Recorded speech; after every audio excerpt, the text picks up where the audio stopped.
Hey, good morning everybody. Today, probably second video of the day, we are doing Ceto. Ceto versus Ceto. This is the peak path test. This is specifically for Ceto and Arc. Arc is actually really huge here. She gives a 30% damage boost just for existing, so if you have Arc, use her. And then Ceto is obviously buffed and helps clear the mechanics of the stage specifically. So this is meant to be played with Ceto and Arc. If you don't have them, you can kind of brute force it, but they're recommended if possible. The fight's very straightforward. You just start out with Augustus and Ceto and the rest of the Shattered Blade team comp. Singlinde obviously joining for the ride because she's like the best support for the Shattered Blade team. And you wait on Augustus ult until the boss is core broken, and then you can kind of just go fucking crazy. Ceto is going to be your primary core breaker through this run, and this first core break is very self-explanatory. You just follow the classic timeline of using your damage and then core break. But what really gets interesting here is when this next elite wave spawns. Ceto has like a hidden core reveal. I don't know why it's like this, but her cores aren't going to be revealed. I'm going to go core break her, and they just magically appear. I don't understand why they magically appear. Don't ask me, but they do. You core break there when these elites line up with Ceto, and Ceto has cores all of a sudden. And they only pop up when you try to core break her.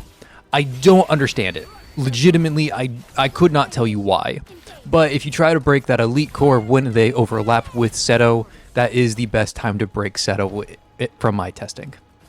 And you are just playing around Ceto and her full resets. If you hit the elites and Ceto at the same time, you're breaking enough cores to get Ceto's ultimate refreshed. So you want to make sure that you're hitting all three targets if possible, so that way you are getting as many Shattered Blades back. You can see here our Ceto in the top right corner. She is sitting on 3 more ults ready to blast whenever this next core break phase comes. And we're nearing the end of the fight. We're at 30 seconds left. So we are going to be looking for our final push here. And notice I do have to micro Singlinde in and out because she is taking too much damage.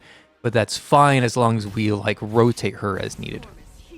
So anyways, we're getting ready for this last core break phase. Again, when the elite spawn, that's our time to look out for the core break. And now we have just enough Shattered Blades to rally together and finish this fight. It looks like we're not very high on the score, but we haven't used Augustus ECB yet, and Augustus ECB is going to hit like a truck.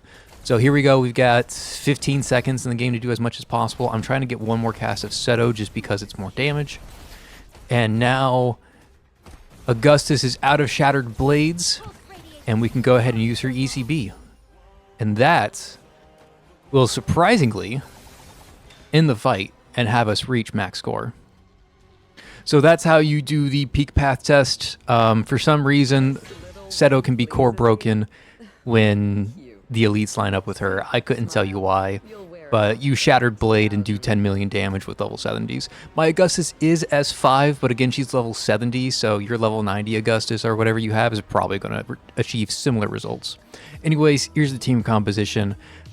Standard 5 members for the Shattered Blade comp, with Arc included because she's buffed for this peak path test.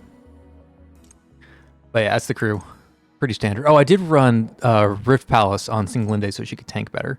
But yeah, I'll see you guys next time. Peace. Ceto guide tomorrow.